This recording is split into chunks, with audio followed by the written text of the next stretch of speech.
열왕기 하곤의 말씀입니다.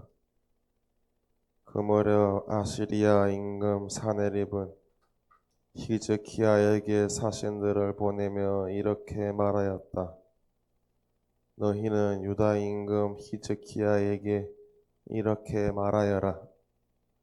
내가 믿는 너의 하나님이 예루살렘은 아시리아 임금의 손에 넘어가지 않는다 하면서 너를 속이는 일이 없게 하여라. 자, 아시리아 임금들이 다른 모든 나라를 전멸시키면서 어떻게 하였는지 너는 듣지 않았느냐? 그런데도 너만 구원받을 수 있을 것 같으냐? 히즈키야는 사신들의 손에서 편지를 받아 읽었다. 그런 다음 히즈키야는 주님의 집으로 올라가서 그것을 주님 앞에 펼쳐 놓았다. 그리고 히즈키야는 주님께 이렇게 기도하였다. 거룩들 위에 자정하신 주 이스라엘의 하나님, 세상의 모든 왕국 위에 당신 홀로 하나님이십니다. 당신께서는 하늘과 땅을 만드셨습니다. 주님 귀를 기울여 들어주십시오. 주님 눈을 뜨고 보아주십시오. 살아계신 하나님을 조롱하려고 사네립이 보낸 이 말을 들어보십시오. 주님, 사실 아시리아 임금들은 민족들과 그 영토를 황폐하게 하고 그들의 신들을 불에 던져버렸습니다. 그것들은 신이 아니라 사람의 손으로 만든 작품으로서 나무와 돌에 지나지 않았으므로 사람들이 그것들을 없애버릴 수 있었습니다. 그러나 이제 주 저희 하나님, 부디 저희를 저자의 손에서 구원하여 주십시오. 그러면 세상의 모든 왕국이 주님 당신 홀로 하나님이심을 알게 될 것입니다. 아모츠의 아들 이사야가 히즈키야에게 사람을 보내어 말하였다. 주 이스라엘의 하나님께서 이렇게 말씀하십니다. 아시리아 임금 사네립 때문에 내가 나에게 바친 기도를 내가 들었다. 주님께서 그를 두고 하신 말씀은 이러합니다. 처녀딸 시온이 너를 경멸한다. 너를 멸시한다. 딸 예루살렘이 내 뒤에서 머리를 흔든다. 남은 자들이 예루살렘에서 나오고 생존자들이 시온산에서 나올 것이기 때문이다. 만군의 주님의 열정이 이를 이루시리라. 그러므로 주님께서 아시리아 임금을 두고 이렇게 말씀하셨습니다. 그는 이 도성에 들어오지 못하고 이곳으로 활을 쏘지도 못하리라. 방패를 앞세워 접근하지도 못하고 공격 축대를 쌓지도 못하리라. 자기가 왔던 그 길로 되돌아가고 이 도성에는 들어오지 못하리라. 주님의 말씀이다. 나는 이 도성을 보호하여 구원하리니 이는 나 자신 때문이며 나의 종 다윗 때문이다. 그날 밤 주님의 천사가 나아가 아시리아 진영에서 18만 5천 명을 쳤다. 아시리아 임금 사네립은 그곳을 떠나 되돌아가서 니네베에 머물렀다. 주님의 말씀입니다.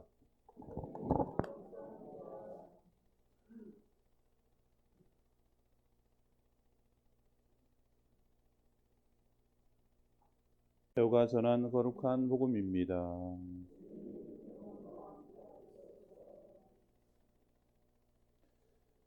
그때 예수님께서 제자들에게 말씀하셨다. 거룩한 것을 개들에게 주지 말고 너희의 진주를 돼지들 앞에 던지지 마라. 그것들이 발로 그것을 짓밟고 돌아서서 너희를 물어뜯을지도 모른다. 남이 너희에게 해주기를 바라는 그대로 너희도 남에게 해주어라. 이것이 율법과 예언서의 정신이다. 너희는 좁은 문으로 들어가라.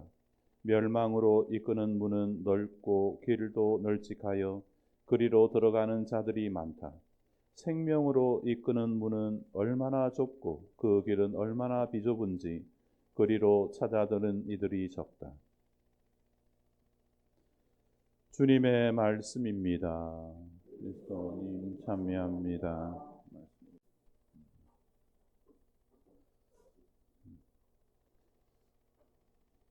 제가 학창 시절 때 한번 생각을 해보면 이제 새로운 학년으로 가고 새로운 반이 이렇게 만들어질 때 본능적으로 한번 그 사람들 한번 살피지 않습니까? 왜 살피죠? 이 반 중에 누가 제일 강한 사람인가? 예? 누구한테 있으면 내가 좀 안전할까? 저 사람은 좀 피해야겠다. 저 사람 좀 멀리 해야지. 뭐 이런 생각이 들지 않습니까? 순간적으로. 그죠? 몸에 배어 있죠. 공동체 생활을 하다 보면 그렇죠. 내가 살기 위해서. 오늘 이제 독서가 보면 어떤 내용이냐면 이런 내용이에요.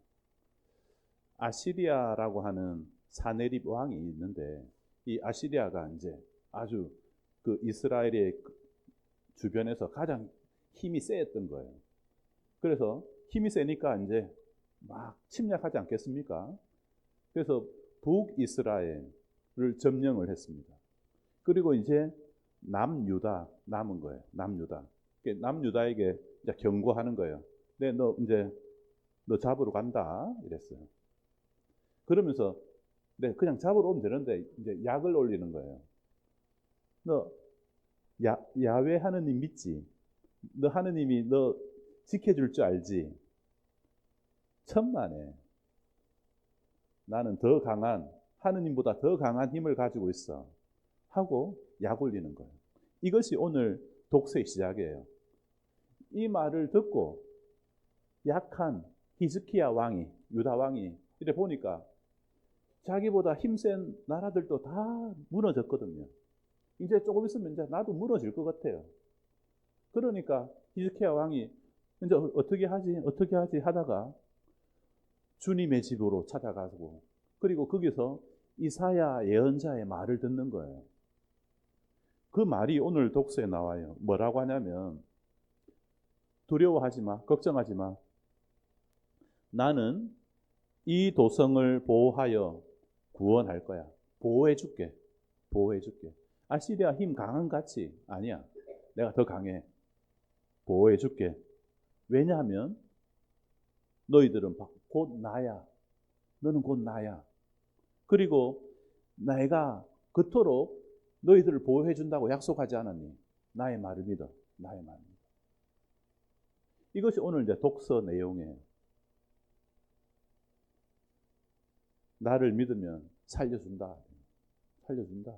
눈에 보이는 저 사람들, 물론 지금 당장 그 사람 밑에 있으면은 좀 괜찮은 같이 아니야. 진짜 믿어야 될 사람이 있어. 진짜 믿어야 될 건 바로 나를 이 자리로 이끌어 주신 하느님이라는 것을 꼭 기억해. 이것이 오늘 독서 내용이에요. 우리들을 향해서 하시는 말씀이죠. 왜냐하면 우리들은 여전히 눈에 보이는 주먹, 그것이 큰지 작은지를 본능적으로 막 이렇게 살피는데 그렇게 살아가는 우리들을 향해서 아니야. 그러는 거예요. 그러면서 창세기 16장에 대한 이야기 한번 해드릴게요. 창세기 16장. 다 아는 이야기인데 창세기 16장에 누가 나오냐면 아브람, 그 다음에 아브라함의 부인이었던 사라이, 그리고 하가르가 나와요. 하가르. 그 이야기가 있는데 먼저 아브라함은 하느님께서 말씀하셨죠. 내가 큰 민족을 이루어 주겠다라고 약속을 하셨어요. 그렇게 말씀을 하시고 10년이 흘렀어요. 10년이라고 하는 시간은 긴 시간이에요. 그래서 아브라함은 그 약속을 믿었어요. 근데 10년이 지나니까 10년이 지나도 별로 바뀐 게 없는 거예요. 그때 생각해낸 게 뭐냐면 그 당시는 다 그랬어요. 우리 종 중에 여종 중에 하가르라고 하는 종이 있는데 그 여종에게 시바지로 해서 자식을 낳아야겠다라고 생각했던 거예요. 그 당시는 뭐 그런 일이 흔했기 때문에 또 일부 다처제 흔했기 때문에 아 그렇게 하라고 하는갑다 그랬던 거예요. 그래서 하가르하고 이렇게 시바지를 줬더니 하가르가 임신을 한 거예요. 그때는 분명히 사라가 그렇게 합시다. 우리 마음 잘해서 우리 그렇게 합시다 했는데 막상 하가르가 임신을 하니까 이제 사라가 느끼는 마음이 좀 달라진 거예요. 나의 여종이 나를 보는 눈빛이 조금 안 좋은 거예요. 나를 좀 무시하는 것 같고. 이해되죠? 이해가 돼요. 그러면서 이제 남편에게 이야기하는 거예요.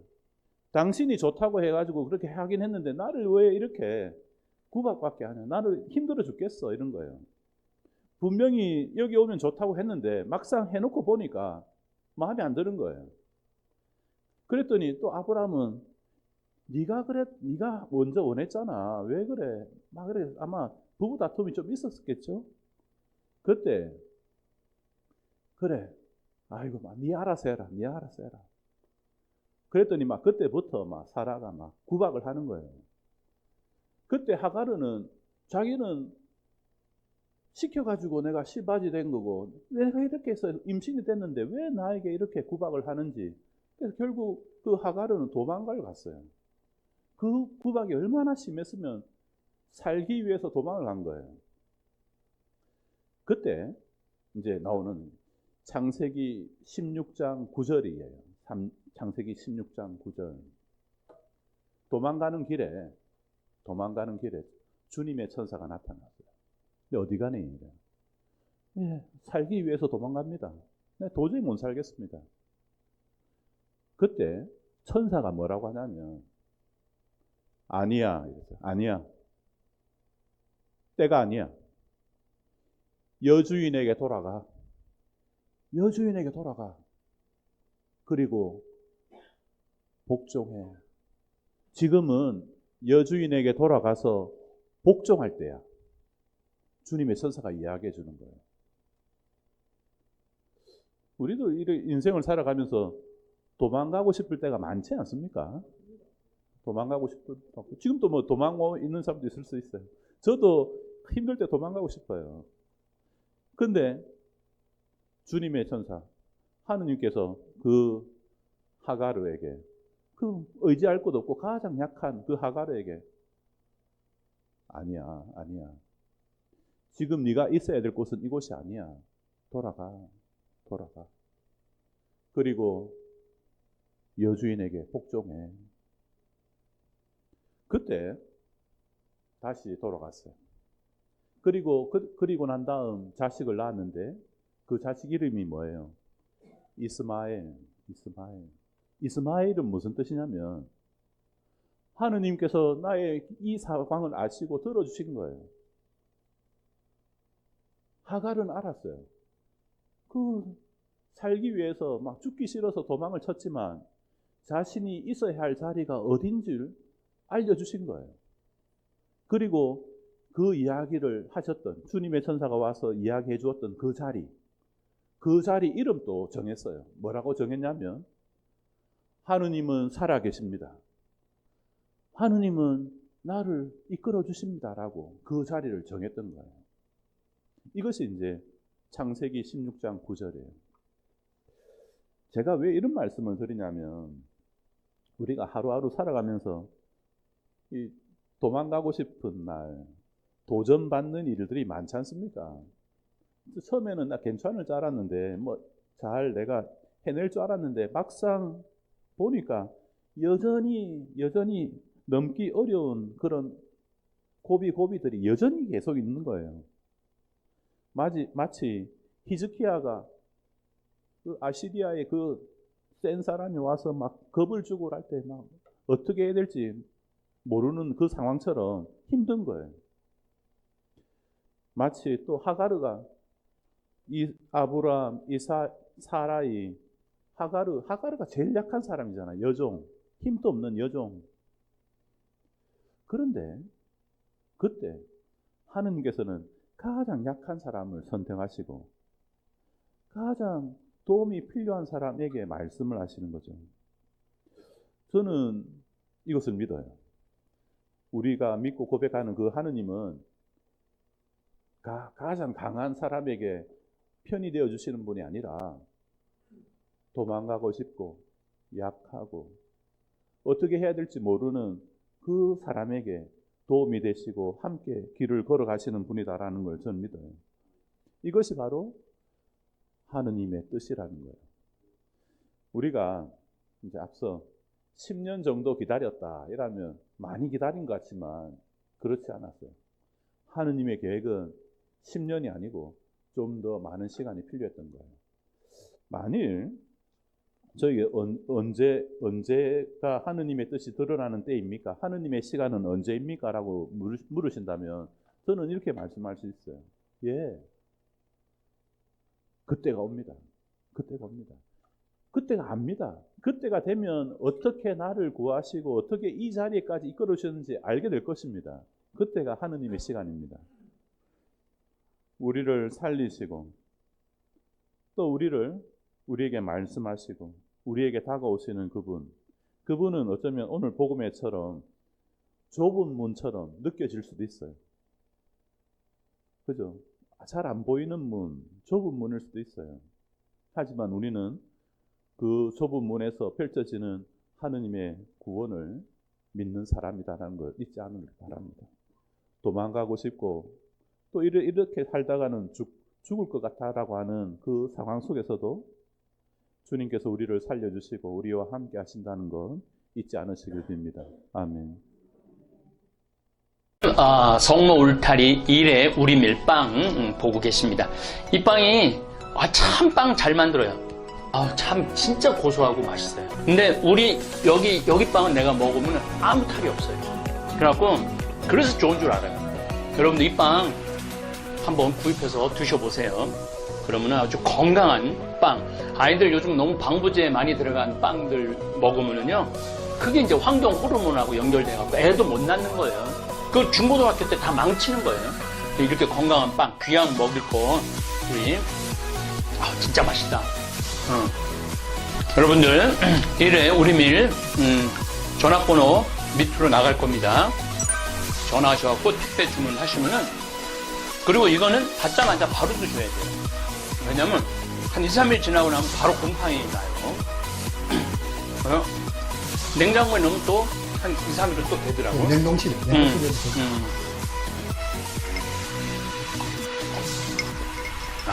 진짜 맛있네. 여러분들, 양산 성모 울타리 1회 우리밀 하느님께서 마련해 주신다, 그런 뜻이죠? 예. 하느님께서 마련해 주신다 그래서 1회 우리밀 빵 많이 애용해 주시기 바랍니다. 맛 좋고 믿음 가는 순수 우리 밀빵